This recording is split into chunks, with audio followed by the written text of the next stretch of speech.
cappello fatto a carotta. Per fare un cappello fatto a carotta ci vuole foglie di colori sfarenti, una pistola in colla, e trisore, due mine, una bianca e una rigia, e un filo nero.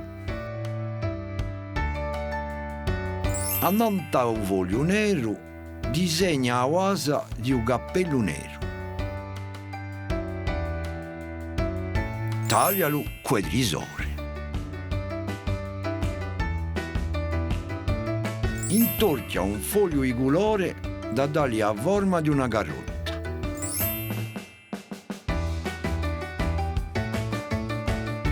Metti appena in colla da che non si sfalci.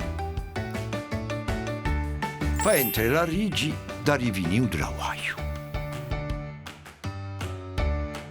Taglio le boghe di strisciolelle di carta verde.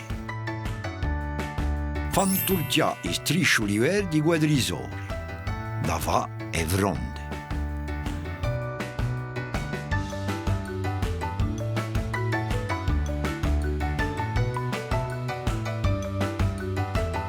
Appiccica ste fronde in dentro la carotta.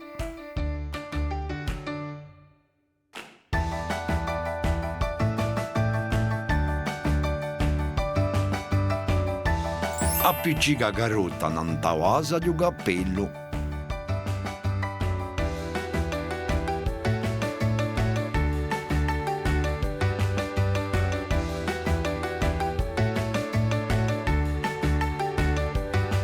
Appiccica un filo da una parte e dall'altra da vasa nera e rinforza con un pezzo di carta. Hai capito? Allora va a toccare a te.